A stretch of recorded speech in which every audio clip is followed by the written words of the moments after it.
Hey Stamp friends, welcome to the Joyous Stamping with Rachel. I'm Rachael Coon and it's our fun Fold Friday. Today I'm making a really fun card that I've seen everywhere on Pinterest. I hope you guys enjoy this one too and know that it's not as scary as it may look.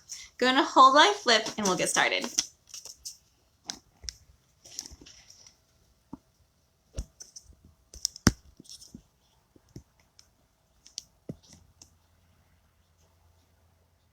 All right, you guys ready for today's card?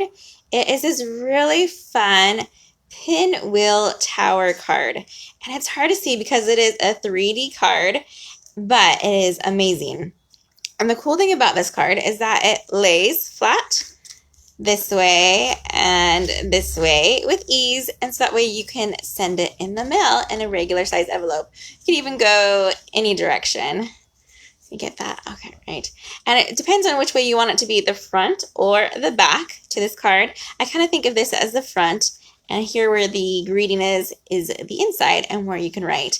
But once they get it, they can open it up and have it like that. And you see how it has that pinwheel effect? It's pretty awesome. All right, be sure to comment if you're watching this live today. One lucky person who's watching will get today's card. Let me go ahead and show you what I'm using and why. And you're probably thinking, why are we doing Christmas in July?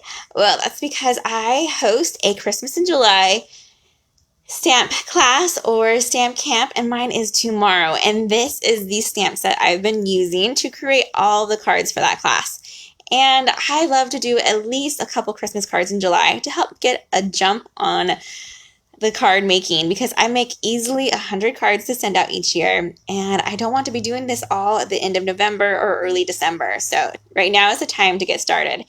And our new holiday catalog comes out on August 3rd, which is next Tuesday. So I wanted to show you this one from the annual catalog before we get too excited about all the new products as well. All right, so I told you this one I've seen everywhere on Pinterest, and there's lots of different versions. The version I'm using today came from the demonstrator named Frenchie. She is this sweet lady who has the best accent. I don't know her last name. I think she just goes by Frenchie, but she gave me all the measurements and a video that I was able to watch to see what we're making. Not only does this stamp set have these awesome stamps, but it has matching dies. Let me show that to you real quick. Called the Christmas Tidings dies. There are some great ones in here. All right, so we have these holly leaves, which are the ones we're using, the cute little stocking. Then they have these stars that have this great detail, a medium and the smaller one. This one cuts out the bow, and then it's just these extra little pieces here for the leaves and like little holly stems. And even these little piece right here cuts out all those berries in one quick run through your die cutting machine. Love these dies. All right, you're ready for the card that looks scary but isn't too bad. Let me get all my pieces out, and be sure to look at the comments later on the Facebook Live. I will post my blog so you can have all these measurements in a written down location. And then also, if you're watching on YouTube, you'll be in the comments or the description below. All right, first let me show you though. The first piece of our card base measures 5.5 by 4 7/8. Kind of a weird number, but it works. And then we have it scored in 4 locations. So we have it at 1/2, 1 1/4, 2, and 2 3/4. This is the first part of our base. Then you'll have to have the extra pinwheel sides. You need 3 of these, and those measure at 5.5 by 2 1/8. Then we need DSP. I use 2 pieces of the 6x6. I think it's Christmas Tidings. I always get this one wrong, but it's on sale right now, and it is great paper. And it's only on sale for a couple more days until that DSP sale is over. So let me show you. I use 2 of the 6x6 sheets of these, and how I'm going to work it is that I have 2 in this size on this pattern and 1 of this size. This size here are all the same. That is the 5 3/8 by 2, and the smaller size is 5 3/8 by 1 1/4. So you'll need at least 4 of these panels here, like that. And there's one missing because I have a basic white. Let me see where that one went. That might have disappeared on me. I might need to cut us a new piece. That one's pretty important. I'll grab that in just a second. Yeah, I don't know where that one went. All right, but then we have these pieces as well. And you can mismatch these any way you want, the same measurements. So the way that I have it is I have 3 of this pattern. That's my main one. And then I have 1 of each of the stripes, and then 2 of the littles, which is the other side of the stripes. So just depends on how you want your pinwheel to look, will be how you plan all of your DSP. But this only takes up 2 pieces or 2 sheets of it, which is ideal. All right, let me go ahead and put these over, and let's get our pinwheel started, and then I'll go cut a piece of paper. I'll bring it back because I have lost that one. All right, so what we need to do is grab our bone folder and go ahead and start to run it over our score lines like this.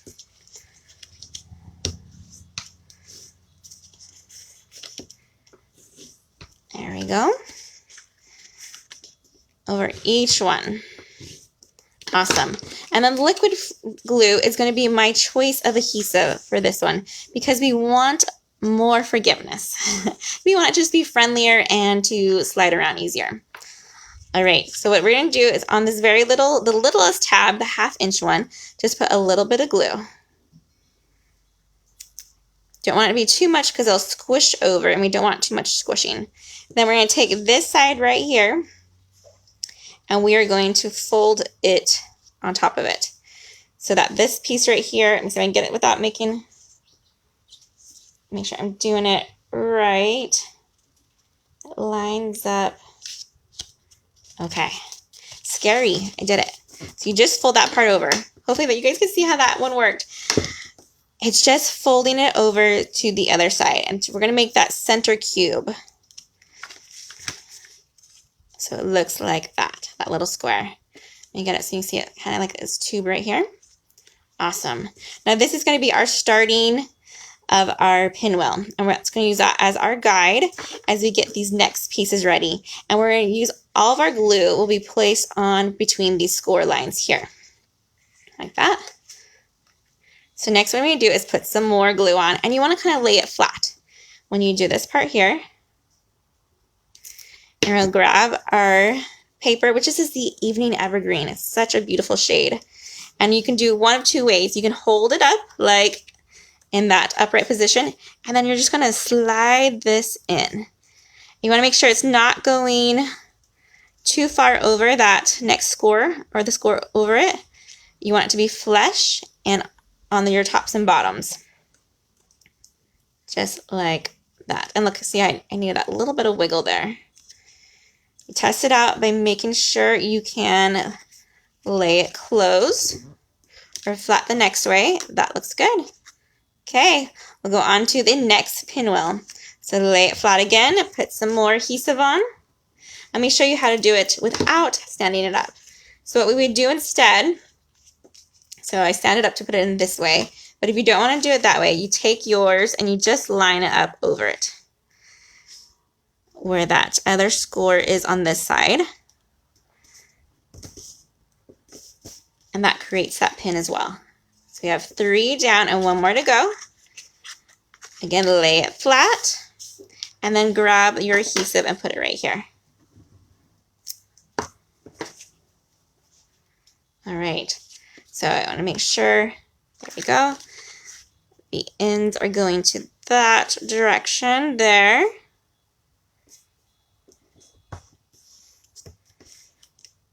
And we've created our pinwheel. How awesome and not too hard was that, right? Love it. And you can use any DSP for this. I know I'm doing Christmas today, but it's totally up to you. Let me grab a piece of basic white real quick and we will cut that piece. Hold on.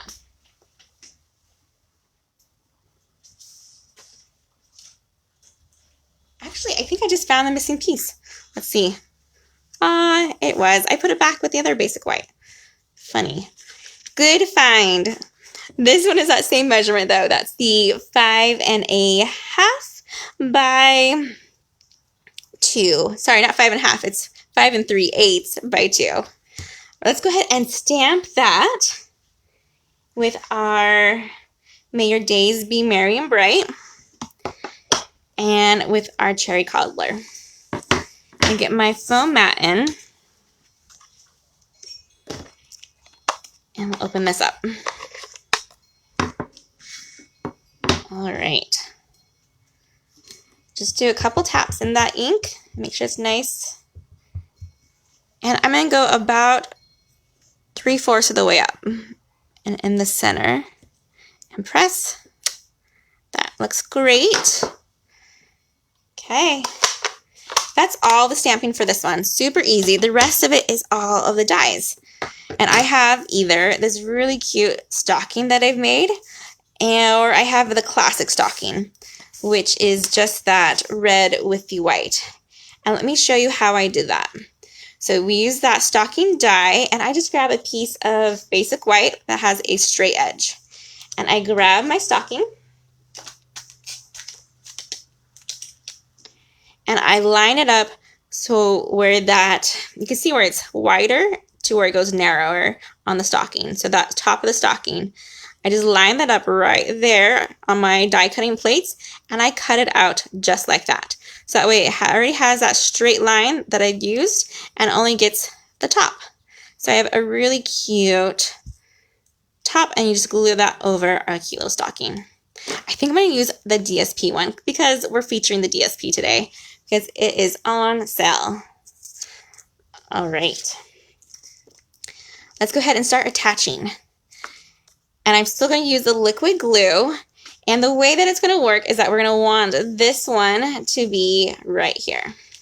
There actually is no rhyme or reason because any way you spin it, it's the same thing. So it just depends on where you want yours to be. Oh, there's Lily. She says hi. Someone could be at the door is usually what that bark means. I have my signs out, so maybe they won't ring the doorbell. I have a recording signs listed out there.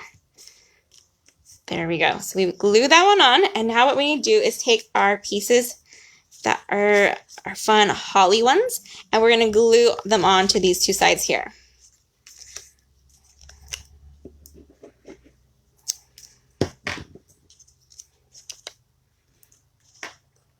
So just line it up and use that one, your first one, as your guide as far as how low and how high you want it to be. Just that one. And then we'll fold this over and glue this one in.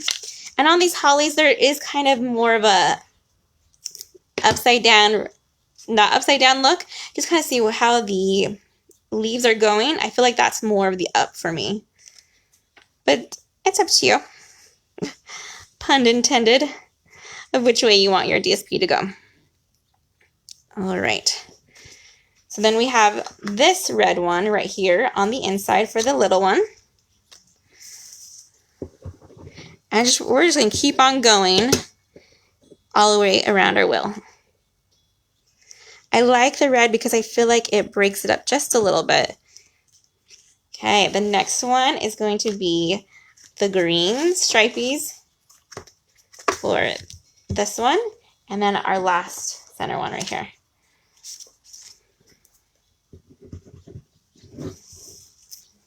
Again, you could pick and choose whatever order you want your DSP to go on. Or you can even keep it all the same and use the same pattern.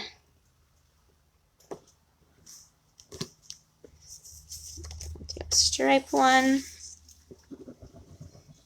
I like the idea of it looking from the front to back to have the same sides though. So that's why I have my stripey on one side here and then the other stripey one on this side here. I'll open this one up now.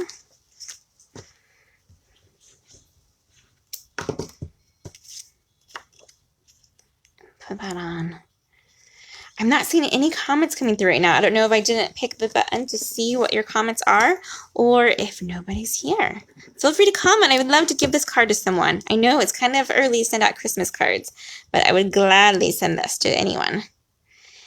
And this is definitely a fancy Christmas card. This is the one that you give to like your kid's teacher or someone that you really, really care about. All right, so there we go, have all of our DSP on there. Look at that as I flip it through. And look how awesome that is. I love it. Super fun. Now we just need to embellish a little bit. So I'm going to take our little holly leaves and connect them together with a glue dot. It's my favorite way to do it, as long as I can hold it. There we go. I'll get the other one, just like that. And then attach it to here. You just want to be mindful of not having too much bulk on these because they won't ship as well and won't fold down as nicely either. So you have that one right there, and then I'm going to flip it over and I'll do my berries at the very end. We're going to use this fun stocking for this one, and we're just going to grab a couple dimensionals and put that on the back.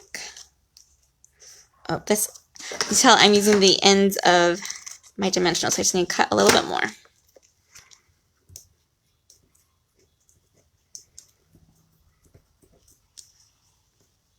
Oh, Heidi's here. Thanks, Heidi. Yes, this one's so cute.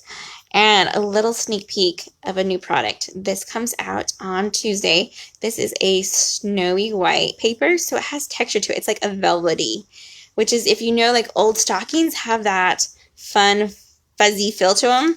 That's totally what I was going for with this stocking today. All right, just a couple more hollies. I'll do this one. Attach it to the corners, and then we'll put it onto our stocking itself. I like the hollies on both sides because I feel like it makes them coordinate better. Okay, next we just need to do our little tiny berries. Hopefully I haven't lost too many of them. This is what I use, is usually the liquid glue for these ones and my take a pick tool, but I have a little bit of a glue dot still showing on this one, so maybe I can just stick these ones on. And that'll be an awesome trick. Usually 3 looks amazing for these, or the whole cluster. So it cuts out 6 at a time. And I have some cards I've made that I've piled them up, so there's 6 all in one spot. And this one I might have put too close to here. Let's see. Oh, yep. So you don't want to do what I just did. Let's get this moved a little bit, so that way when we open it and close it, it'll be okay. We'll worry about the holly in a second. I think all we need to do is just separate them a little bit more. There we go. All right, let's go ahead and flip it over, and we'll finish the little dots for this one. This is where I'll just kind of put a pull of the liquid glue, like that, and see if I can't get these ones picked up. They're really hard to pick up, so let me grab my take a pick tool, which has this putty end on it. You see that? I know it's hard to see with that going focus. And I just grab that, and it picks it right up for me. Hopefully we put enough glue on. There's one. And let's see if we can get this last one in. And I think I'm missing one. I'll have to cut one more. Probably. These little guys are easy to lose. But luckily I just used scraps to make those ones. Here it is. I found it. Hooray. This is the losing finding day for sure. Awesome. All right, you guys, that is it. Let me show you it one more time. See how it works, the pinwheel card, so you can tower card, so it can stand up after you're done. And then it just has all these different cool sides to it. And then it lays flat like this to ship in the mail. All right, you guys, I hope you've had a great time learning this card and that it doesn't seem too intimidating to you and you give it a try. Happy stamping, everyone. Goodbye.